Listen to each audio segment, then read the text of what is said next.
अस्सलाम वालेकुम everyone, I hope कि आप सब खैरियत से होंगे। आज मैं आपके साथ शेयर करूंगी बहुत ही झटपट बनने वाली मज़ेदार सी कड़ी की रेसिपी। बहुत बेहतरीन बनने वाली है। जस्ट आप इंग्रेडिएंट अच्छे से नोट करें। सबसे पहले मैंने यहाँ पे दही ले लिया था। बहुत अच्छी क्वालिटी का दही लेंगे, लेकिन एक दिन पहले लेके हम इसे शॉपर में पैक करके फ्रिज में रख देंगे ताकि इसका थोड़ा सा टेस्ट खट्टा हो जाए। खट्टा होने से ये होता है कि जितनी दही खट्टी होती है उतनी ही कड़ी अच्छी बनती है।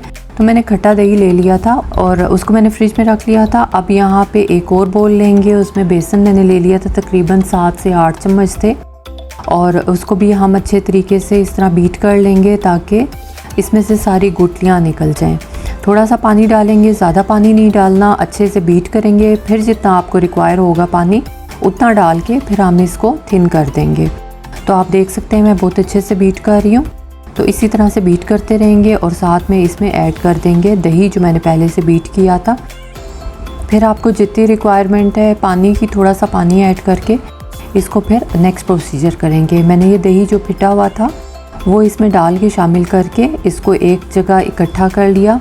अब मैं नेक्स्ट प्रोसीजर करती हूँ जो मैं आपके साथ साथ शेयर करती जाऊँगी। आप इसे नोट करते जाएँ और बहुत ही मज़ेदार आपकी कड़ी तैयार होने वाली है। तो जैसे जैसे मैं आपको दिखा रही हूँ बस आपने नोटिस करना है और मुझे फॉलो करते जाना है। इस तरह से बोल में इकट्ठा कर लेंगे और अच्छे से बीटर की मदद से बीट कर लेंगे। मैंने एक बड़ी प्याज को इस तरह से बारीक बारीक चॉप कर लिया था। प्याज का तड़का अक्सर लोग लास्ट में भी लगाते हैं और पहले भी लगाते हैं, तो मैंने यहाँ पे दोनों दफ़ा लगाऊंगी, जिससे कड़ी की रंगत बहुत अच्छी हो जाती है, देखने में भी और जायके में भी बहुत अच्छा लगता है ये प्याज। तो मैं सबसे पहले थोड़ा सा घी ले लिया था। पैन को रेडी कर देना है आपने। उसमें घी डालेंगे 4 से 5 टेबल स्पून। बहुत ज़्यादा घी नहीं डालना क्योंकि हमने लास्ट में भी इसको तड़का लगाना है, तो इस वजह से यहाँ पे थोड़ा सा घी जाएगा, जिसमें इस प्याज को हम ब्राउन करेंगे। इतना ब्राउन करना है, जलाना नहीं है, सिर्फ जस्ट इसका डार्क ब्राउन कलर आने तक हम इसको ब्राउन करेंगे। बस आप देखते जाएं, बस हल्की आंच आपने कर देनी है और साथ साथ हिलाना है ताकि प्याज जले ना। तो जैसे ही प्याज का कलर चेंज होगा इसमें मैं लहसुन अदरक का पेस्ट डाल दूंगी, जो इसमें बहुत अच्छा फ्लेवर ऐड करता है। मैंने यहाँ पे पहले से पीस के 1 टेबल स्पून रख लिया था और इसको इसमें सोते करेंगे। और इसके बाद मैं इसमें शामिल करूँगी लाल मिर्च का पाउडर, इसमें ऐड करूँगी, एक भर के जाएगा, और आधी टेबल स्पून मैं इसमें हल्दी को भी साथ ही ऐड कर दूँगी। बस आपने याद रखना है कि इसको मसाले को आपने जलाना नहीं है। जैसे ही आपने मसाला ऐड करना है तो हमने जो तैयार की हुई जो लस्सी थी जिसमें हमने बेसन शामिल किया था वो हम इसमें ऐड कर देंगे। तो आपने देखना है कि जस्ट यहाँ पे हल्की सी खुशबू आने तक, मसाला नहीं जलना चाहिए। मैंने यहाँ पे लस्सी ऐड कर दी जो मैंने पहले से बीट करके रखी हुई थी, मैं इसमें ऐड कर दूँगी।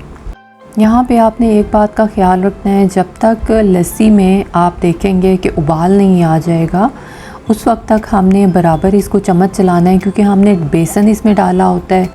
तो जो बेसन है वो थिकनेस का काम करता है, तो इस वजह से हमने इसको पहले अच्छे तरीके से गर्म करना है। और अच्छे तरीके से जब आप देखेंगे ये मिक्स हो जाएगी और एक उबाल आ जाएगा, उसके बाद हमने जितना हमारी रिक्वायरमेंट है हमने पानी उसमें डालना है और इसको कवर करके रख देना है। फिर जब हम अनकवर करेंगे तो आपने देख लिया है कि यहाँ पे अच्छे से बॉईल आ चुका है। हम इसको अनकवर करके अच्छे से इसे पकाएंगे। हमने कड़ी को जितना ज़्यादा पकाएंगे उतना अच्छा टेस्ट आएगा। तो यहाँ पे ये बहुत अच्छे से तकरीबन मैंने 1 घंटे तक पका ली थी, बहुत हल्की आंच पे। आपने आंच को तेज़ नहीं करना, बस हल्की आंच पे पकाना है। और हमने अब इसके अलग से पकोड़े रेडी करने हैं। जब तक कि हमारी कड़ी रेडी होती है हम पकोड़ों का मिक्सचर तैयार करते हैं। जितने आपने पकोड़े बनाने हैं आपने वो बेसन ले लेना है, उसमें कुटा हुआ धनिया, कुटी हुई लाल मिर्च पाउडर, जितनी आपको तीखा खाना है यानी जितना आपको स्पाइस पसंद है आपने वो डालना है। नमक मैंने इसमें ऐड कर दिया था, तो इसमें आपने बेकिंग पाउडर भी डाल देना है, अदरवाइज़ आपको स्किप भी कर सकते हैं। यहाँ पे मैंने 1 टेबल स्पून भर के ज़ीरा डाल दिया था। इन तमाम चीज़ों को हम मिक्स करेंगे। और यहाँ पे 1.5 चम्मच मैंने लाल मिर्च का पाउडर भी डाल दिया था और थोड़ी सी चुटकी 2 चुटकियाँ मैंने बेकिंग पाउडर भी इसमें डाल दिया था। अच्छे से इसे मिक्स करेंगे। हरी मिर्चें डालेंगे चॉप करके, देख सकते हैं आप मैंने तमाम इंग्रेडिएंट आपके सामने डाले हैं। तो जिस वक्त आपने ये चीज़ यानी पकोड़े आपने जिस वक्त पकाने होंगे यानी इसे फ्राई करना होगा, उसी वक्त आपने तमाम चीज़ें ऐड करनी है। ड्राई मिक्सचर आप पहले से भी बना के रख सकते हैं, लेकिन जब आपने सब्जियां ऐड करनी है तो उसके बाद आपने पकोड़े फ्राई करने हैं। आप ये चीज़ आप देख सकते हैं कि मैंने रेडी कर लिया है। जितनी पानी की रिक्वायरमेंट है आपने उतना पानी डालना है और अच्छे से मिक्स कर लेना है। इस बैटर को बहुत ज़्यादा पतला भी नहीं करना, जिस तरह हम नॉर्मल पकोड़े बनाते हैं घर में बिल्कुल उसी तरह बनाने हैं। इसको फ्राई करेंगे। पहले हमने इस तरह से डाल के चेक कर लिया था। घी बहुत ज़्यादा गर्म या बहुत ज़्यादा ठंडा भी नहीं होना चाहिए, बस मीडियम आंच पे हम इसे अच्छे से फ्राई करेंगे। दूसरी साइड पे हमारी कड़ी का जो मिक्सचर था वो अच्छे से रेडी हो चुका है। तो बस जस्ट हम पकोड़ों को फ्राई करते जाएंगे, साथ साथ पकोड़े फ्राई करेंगे और आपने साथ साथ आपने पकोड़ों को ऐड करना है। अक्सर लोग ये होता है कि पकोड़ों को फ्राई करके पहले इकट्ठा करते हैं उसके बाद डालते हैं, उससे ये होता है पकोड़े काफ़ी सख्त हो जाते हैं। जब हम पकोड़ों को बिल्कुल साथ साथ डालेंगे तो इसमें बिल्कुल हार्ड नहीं होंगे पकोड़े। आपकी मेरी छोटी छोटी टिप्स हैं, आप ये लाजमी नोट करें और आप इसको फॉलो करेंगे तो आपकी कड़ी बेहतरीन बनने वाली है। तो मैंने इस तरह से सारे पकोड़ों को डाल के फ्राई कर लिया था अच्छे से। आपने भी इसी तरह से मेरी चीज़ों को फॉलो करना है। और मैंने इस तरह से फ्राई करके और अनकवर करके कड़ी वाला जो मिक्सचर था उसमें मैंने तमाम पकोड़ों को मैंने इस तरह से ऐड कर दिया। 1 बाय 1 आप इस तरह से निकालेंगे और पकोड़ों को ऐड करते जाएंगे। बस मैंने तमाम पकोड़ों को फ्राई करके इसके अंदर डाल दिया था। अब हम इसका एक तड़का तैयार करेंगे जो बहुत ही ज़बरदस्त होगा, जो देखने में भी अच्छा लगेगा और खाने में भी इसका टेस्ट बहुत अच्छा लगता है। तो लास्ट में आप लाजमी तड़का बनाएं। अक्सर लोग ये होता है कि शुरू में तड़का नहीं लगाते, जिस तरह मैंने स्टार्ट में तैयार किया था इसको, तो उससे ये होता है कड़ी का टेस्ट और कड़ी की जो तरी होती है वो लास्ट तक बरकरार रहती है। तो आप देख सकते हैं मैंने इतना जब ब्राउन कर लिया, इसमें ज़ीरा डाल दिया था प्याज में। तो क्योंकि जब हम बघार तैयार करते हैं तो लास्ट तक जो प्याज है, जो लास्ट तक प्याज है वो फ्राई होता रहता है, इस वजह से आपने बहुत ज़्यादा डार्क नहीं करना। तो साथ साथ आपने चीज़ें डालते जाएंगे और चीज़ें फ्राई होती जाएंगी।